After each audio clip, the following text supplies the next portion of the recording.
కాలంలోనే ఎందుకు ఇటువంటి ఎలిగేషన్స్ మీ మీద పడ్డాయి అంటారు? ఎందుకు పార్టీకి దూరం అవ్వాల్సి వచ్చింది? వచ్చిన అనతి కాలంలోనే నేను హైప్ అవ్వడం కూడా ఒక అందరి కారణం అవ్వచ్చు. ఎందుకంటే మా కమ్యూనిటీలో చాలా మంది ఒకరు ఎదుగుతుంటే కాలు పెట్టి లాగాలనే చూస్తారు.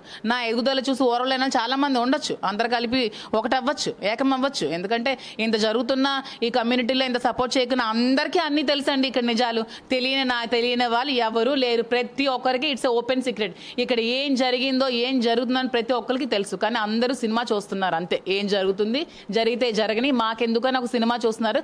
ఇక్కడ ఏం జరిగింది, ఆవిడ ఏం చేసింది, ఆవిడ టికెట్ కోసం ఎలా ప్రయత్నించిందో ప్రతి ఒక్క నాయకుడికి తెలుసు.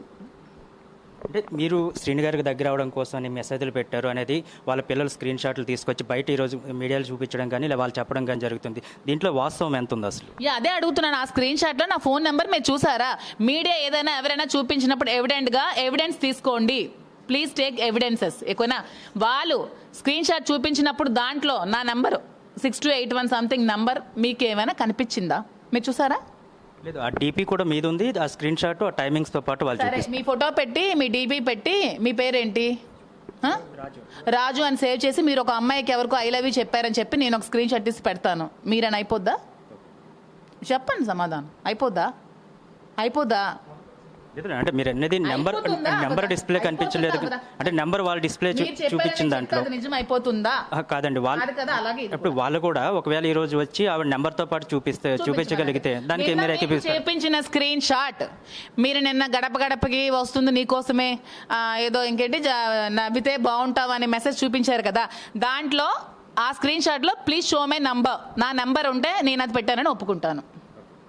అంటే ఇప్పుడు ఇంకొక విషయం కూడా చెప్పుకుందామండి. శ్రీని గారు చాలా ప్రధానంగా నిన్న చెప్పిన విషయం ఏంటంటే, నాకు ఇంతవరకు జరిగింది వాణి గారి వాళ్ళే, నేను మీతో కలిసి అంటే మాధురి గారితో కలిసి ఉంటాను అనేది ఆయన ఓపెన్ గా చెప్పడం జరుగుతుంది. దీన్ని అంగీకరిస్తారు. ఆయనకి ఎంత జరిగింది వాణి గారి వల్లే, నాకు ఎంత జరిగింది వాణి గారి వల్లే, ఇవన్నీ జరిగింది వాణి వల్లే. గారు తొక్కలో దానికి వాణి వల్లే, దాని వల్లే అంతా జరిగింది, దాని వల్లే.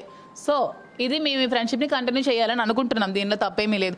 ఎందుకంటే రేపు పొద్దున్న మేము లేదు, మాకు ఫ్రెండ్షిప్ లేదు, మేము కలిసి లేము అని చెప్పి తర్వాత మేము ఎక్కడికో ఏదో ఏ టెంపుల్కో ఎక్కడికో ఏ రాజకీయ పరంగా ఏదైనా మీటింగ్కో లేకపోతే ఏదైనా ఫంక్షన్కో వెళ్ళినప్పుడు ఈ మీడియా మళ్ళీ దాన్ని వీళ్ళకి ఫ్రెండ్షిప్ లేదన్నారు, వీళ్ళకి ఏమీ లేదన్నారు, చూడండి మాధురి శ్రీనివాస్ ఎక్కడికి వెళ్ళారు, మాధురి శ్రీనివాస్ ఎక్కడికి వెళ్ళారని ఆ అవకాశం ఏది ఇవ్వకుండా మేమంతా క్లియర్గా ఉండాలి. కాబట్టి ఓపెన్గా ఏమున్నా అంతా క్లియర్గా మీడియాకి చెప్పాం. దీన్ని ఇంకా మీరు అపార్థం చేసుకోవాల్సిన అవసరం లేదు. ఇది చాలా క్లియర్. నిన్న దువ్వాడ శ్రీని గారు ఏదైతే మీడియాతో మాట్లాడినప్పుడు ఒక విషయం చెప్పడం జరిగింది. లీగల్గా కోర్టులో ఏదైతే కోర్టు భాషలో నేను చెప్తానో మీ ఇద్దరం కలిసే ఉన్నాం ఇప్పటి వరకు కూడా అన్నారు. మీరు ఫ్రెండ్షిప్ అంటున్నారు. అంటే ఇదేంటి అంటే వేరియేషన్ కనిపిస్తుంది. కలిసే ఉన్నాం అంటే ఫ్రెండ్లీగా కలిసే ఉన్నామని. అంటే దాన్ని మీరు తప్పుగా అర్థం చేసుకోవచ్చు. దానికి నేను మీకు అంటే నేనేమన్నానంటే దీన్ని మీరు లివింగ్ టుగెదర్ అనకండి. లివింగ్ టుగెదర్ అంటే ఒక పెళ్ళైన అమ్మాయి పెళ్ళైన అబ్బాయి కలిసే ఉన్నామంటే నేను అక్కడ రాత్రులు ఉండిపోయానని చెప్పలేదు కదా. రాజకీయంగా కలిసే ఉన్నాం. మరి ఇప్పుడు అతనికి ఎవరు లేక ఇంటి నుంచి గెంటేసినప్పుడు నేను ఒక ఫ్రెండ్గా ఉన్నప్పుడు ఇప్పుడు మన బెస్ట్ ఫ్రెండ్స్ మనకి హెల్ప్ చేస్తారు కదా. ఎవరో ఒకరు హెల్ప్ చేయరా? నేను కష్టాల్లో ఉంటే మా ఫ్రెండ్స్ హెల్ప్ చేస్తారు. ఇప్పుడు మనకి ఏదో కావాలంటే ఎవరికైనా అడిగితే ఫ్రెండ్సే హెల్ప్ చేస్తారు. అలాగా అతనికి నేను ఫైనాన్షియల్గా హెల్ప్ చేస్తాను. రాజకీయంగా నేను దగ్గరుండి నాకు కొంచెం నాలెడ్జ్ ఉంది కాబట్టి నాకు కొంచెం టాలెంట్ ఉంది కాబట్టి నేను ఉపయోగించుకొని నేను రాజకీయం చేశానండి. నీకు టాలెంట్ ఉంటే నువ్వు రాజకీయం చెయ్యు. ఇలాంటి నీచ రాజకీయాలేంటి? నీకు నిజంగా టాలెంట్ ఉంటే నిజంగా నిలబడి నువ్వు రాజకీయాలు చెయ్యమ్మా. ఇలాంటివి నీచ రాజకీయాలు ఏంటి? ఒక ఆడపిల్లల బతుకులు బయటకు లాగే నీ ఆడపిల్లల్ని బయటకు లాగిస్తావు. నువ్వు నన్ను లాగాని అనుకుంటున్నావు, నాతో పాటు నీ ఆడపిల్లలు కూడా నువ్వు లాగావనే విషయం నీకు తెలుస్తుంది త్వరలో. నా పిల్లలే కాదు నీ పిల్లలు పోయారు, నేనే కాదు నువ్వు పోయావు, నీతో పాటు నన్ను పోగొట్టావు. కానీ నేను మళ్ళీ నిలబడే వయసు నాకుంది, నిలబడే నాలెడ్జ్ నాకుంది. ఒక ముసలైపోయావు, ఒక మూల కూర్చొని నువ్వు చూస్తూ ఉండవు నేను చేస్తూ రాజకీయాలు.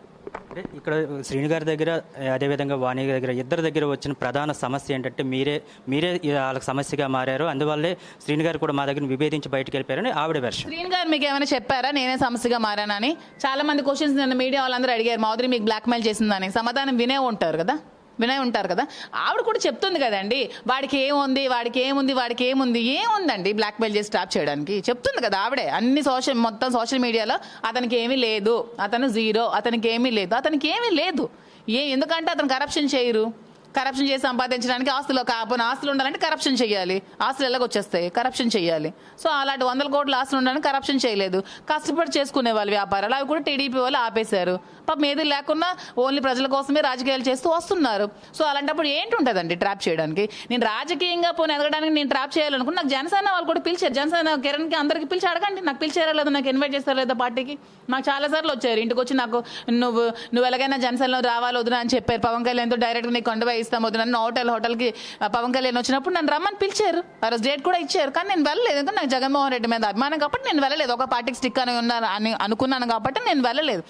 నేను రాజకీయంగా ఎదగాలన్నా కూడా నాకు అవకాశం వచ్చినప్పుడు నేను జనసేనకి వెళ్ళి ఉంటే ఈరోజు నేను అధికారంలోనే ఉండేదాన్ని కదా, నేను ఒక మంచి పొజిషన్లోనే ఉండేదాన్ని కదా.